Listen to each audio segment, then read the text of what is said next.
Hi bro. అండి మీరున్నప్పుడు మీ mummy రావాలనుకున్నారు, వచ్చారు. అడగండి. మీరు వెళ్లే ముందు నేను ఇస్తే ఖచ్చితంగా టాప్ 1 లో ఉండడానికి ట్రై చేస్తాను అన్నారు. బట్ మీరు బయట అయితే లాస్ట్ సీజన్ కంటే ఈ సీజన్ బాగా ఆడారని ఒక నేమ్ అయితే సంపాదించుకున్నారు. అది 100% అందరూ యాక్సెప్ట్ చేయాల్సిందే. సో మీరు బయటకు వచ్చాక మీ ఎపిసోడ్ మీరు చూసుకుంటే, అరే నేను ఆడినలో కొన్ని నన్ను మిస్ అయ్యి కరెక్ట్ గా నన్ను చూపించలేదని మీరు ఎప్పుడైనా ఫీల్ అయ్యారా? ఎపిసోడ్ నేను చూడలేదు, ఓపెన్ గా చెప్తున్నా. నేను బయటకు వచ్చిన నాకు చూసింది రెండు. ఒకటి మా అమ్మ ఇంట్లోకి వచ్చిన ఎపిసోడ్, రెండోది మన రోహిణి గారు మెగా చీఫ్ అయిన ఎపిసోడ్. ఈ 2 ఎపిసోడ్లు వాంటెడ్ గా నేను చూశాను. అందరూ చాలా మంది బస్తా డాస్క్ నువ్వు బాగా ఆడావని చెప్పారు, కానీ ఆ ఎపిసోడ్ కూడా నేను ఇంకా చూడాల. అది చూస్తేనే నాకు ఏముంటి ఏంటనేది తెలిసిద్ది. ఇప్పుడు కూడా నేను చెప్పే ప్రతి మాట నేను హౌస్ లో చూసి ఆడి దాన్ని బట్టే చదువుతున్నా, కానీ బయట నేను ఫుల్ ఎపిసోడ్ అయితే చూడాల. అవన్నీ నా పర్సనల్ ఒపీనియన్. కానీ బ్రదర్ మీరు మీ 100% ఇచ్చారని అయితే అర్థమైంది. బట్ మీరు కొంచెం ఎమోషనల్ గా అనిపించింది, ఎక్కడో కొంచెం ఎమోషనల్ గా కనెక్ట్ అయ్యారన్న. చెప్పే కదా, ఎమోషనల్ గా కనెక్ట్ అవ్వడం కాదు. ఎప్పుడైతే పేరెంట్స్ రారన్న వీక్ సీరియస్లీ నేను ఎందుకంత ఎమోషన్ అయినా నాకు ఇప్పటికీ అర్థం కావట్లా. బేసిక్ ఏంటంటే వీఆర్ ఆల్ హ్యూమన్స్. మనం గట్టిగా ఏదైనా అనుకున్నాం అనుకోండి, అది జరగాలి అని చెప్పి ఉంటది. అది జరగకపోతే ఫీల్ అయిపోతాం. సీరియస్లీ నేను చాలా ఫీల్ అయ్యాను. నేను మనిషినే కదండి అందరిలాగా, అరే నేను అనుకున్నా జరగట్లేదు అని బాధపడ్డా. కాకపోతే నా ఉద్దేశంలో ఏంటంటే బిగ్ బాస్ అనేది ఎమోషన్స్ కంట్రోల్ చేసుకోవాలి. ఎమోషన్స్ పీక్స్ లో ఉన్నా కానీ ఏంటది మన ఆలోచన సరిగ్గా ఉండదు, ఎమోషన్స్ తగ్గిపోయినా ఆలోచన సరిగ్గా ఉండదు. ఎప్పుడైతే ఎమోషన్స్ కంట్రోల్లో ఉంటుందో మనం ఏం ఆలోచిస్తామో ఏం మాట్లాడతామో క్లారిటీగా ఉంటది. ఆ వీక్ సీరియస్లీ నా ఎమోషన్స్ నా కంట్రోల్లో లేకుండా వెళ్ళిపోయింది. అది నేను యాక్సెప్ట్ చేస్తాను. ఎందుకంటే ట్విస్ట్ అండ్ టర్న్స్ అన్నారు కదా ఈ సీజన్.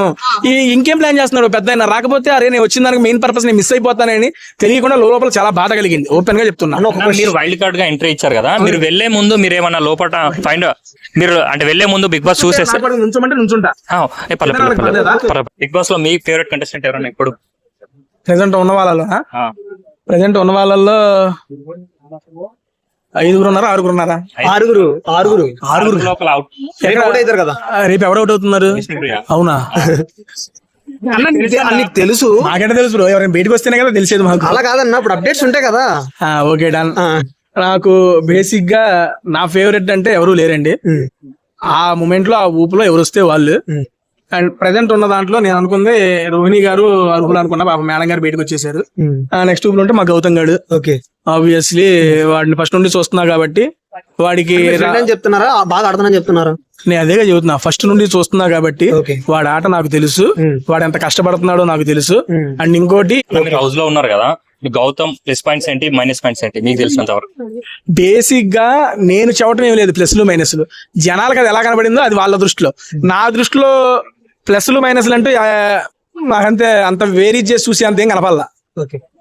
రోహిణి గారికి ఏమో ఎలా అనిపించింది? మన గౌతమ్ గారు కూడా బాగా ఆడారు, పోటీ ఇచ్చారు. నిన్న ప్రేరణ గారు. ఇంకోటి చెబుతున్నా, ఈ వారం ఎలిమినేట్ అయిన తర్వాత వారం గేమ్స్ నేను చూడలేదు.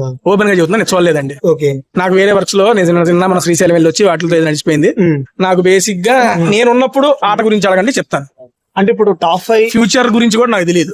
నేనున్నప్పుడు ఆట, నేనేం ఆడాననే ఆట క్వశ్చన్ అడగండి చెప్తా.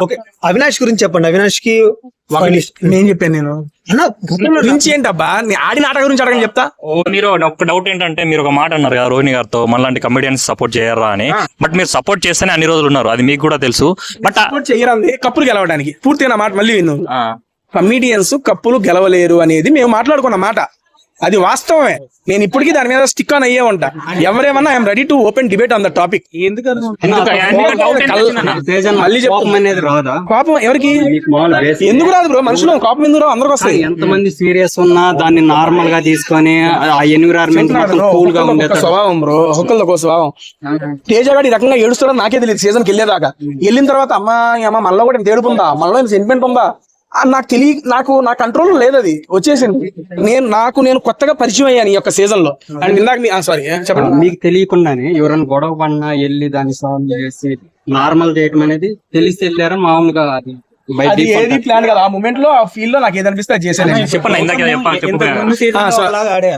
ఇప్పుడేమో మళ్ళీ మొత్తం స్ట్రాటజీ అంతా మార్చారు. అంటే దానికి ఏ కనుకోవచ్చారు, ఏ లైన్కోవచ్చారు బ్రో? ఒకటి బ్రో, ఇక్కడ ఫేక్ రీల్ అంటూ ఏం లేదు. ప్రతిదీ సిచ్యువేషన్స్ మీద డిపెండ్ అయి ఉంటుంది. ఒక సిచ్యువేషన్ వచ్చింది, ఆ సిచ్యువేషన్ కి మనం ఎలా రియాక్ట్ అవుతాము, మనం ఎలా చేస్తాం అన్న దాని మీద ఆట ఆధారపడి ఉంటుంది. ఆ మూమెంట్ లో మనం ఎవరి డెసిషన్ తీసుకున్నా ఆ డెసిషన్ జనాలు యాక్సెప్ట్ చేశారనుకోండి, అది మంచిదని. జనాలు యాక్సెప్ట్ చేయకపోతే అరే ఇలా కాదేమో అని తెలుసుకుంటాం అంతే.